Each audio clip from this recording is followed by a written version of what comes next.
This is my first trip ever to New York City, and it has been the fucking bomb. I've loved it. It's been so much fun.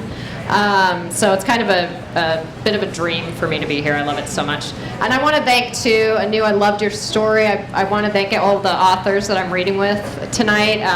Diane Cook is a total hero of mine. I love Man v. Nature. It's rad. You guys should check it out. Okay, so I'm going to read a very short story from that was published in Okey Panky called Our Christophers. I had always hated my friend Rhonda. She was needlessly beautiful and generous and successful and kind, but I'd never hated her so much as when she told me that her bright, athletic, handsome, well-adjusted son would attend community college here in Spokane rather than matriculate at Harvard, where he had applied and, of course, had been accepted. He wants to save the money, she said. He wants to stay near us for a bit and then attend a state university.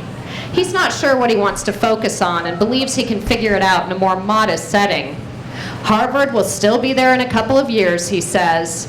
My Christopher. I know it sounds silly to say this, but I've never been prouder of him. Pragmatic, I muttered, good head on his shoulders.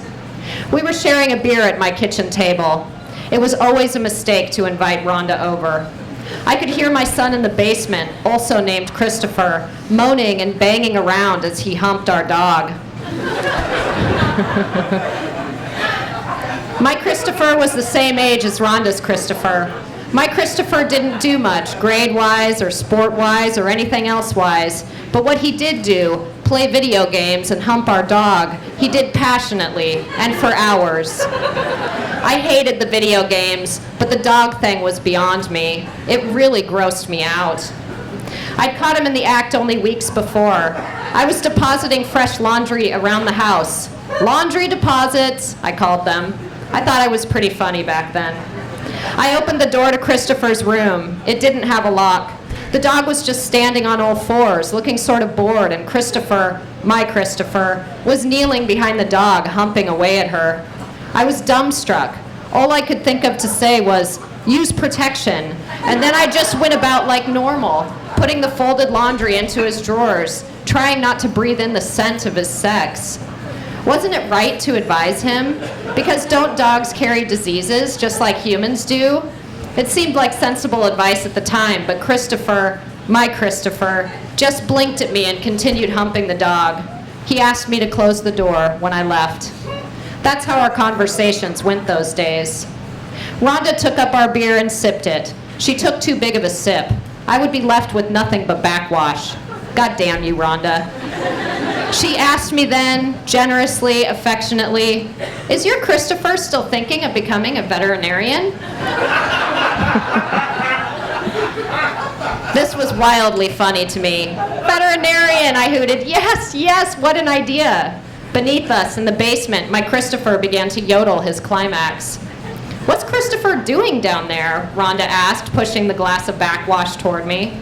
I peered into the glass. There were flakes of Rhonda's last meal floating around in it, tofuti or vegan hot dogs or something healthy like that. Rhonda ate like a champ. He's fucking our dog, I told her. He fucks the dog all the time. I don't know. I shrugged as if to say, parenting is such a shitstorm. Parenting is a train wreck. One of those things, I said. What can you do? Rhonda leaned toward me, dropping her warm palms over my hands. She gushed sincerely, oh, sweetie, just so long as he's happy. That's all we want, right? For our Christophers to be happy. I guess, I said, although what I really wanted was for my Christopher to stop fucking the dog, and for her Christopher to get hit by a bus. From downstairs came a loud and satisfied, yes! See, Rhonda said, hallelujah. I nodded. I drank her backwash. Rhonda was a fucking saint. God, I hated her guts. Okay, that's that one. Thank you. Okay. I got paid $100 for that story.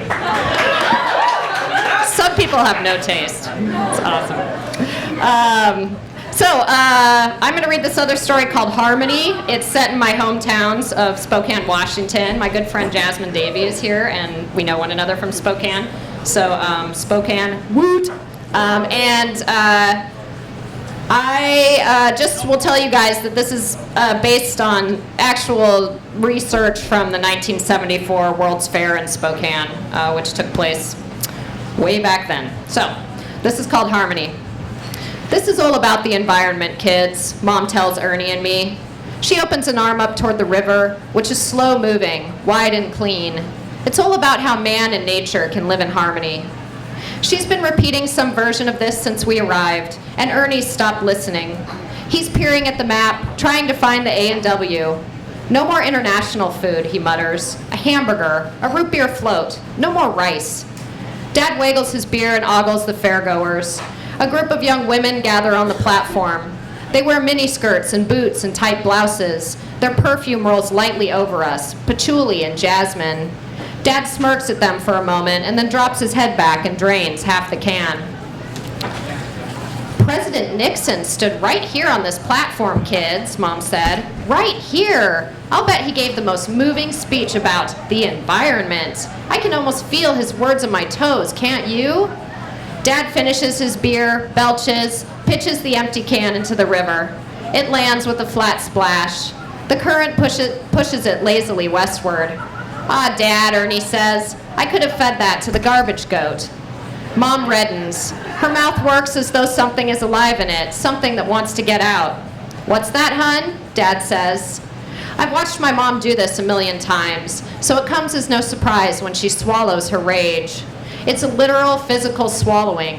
Her cheeks balloon with backdraft, her eyes bulge, her nostrils flare, and then her whole face closes down and she gulps.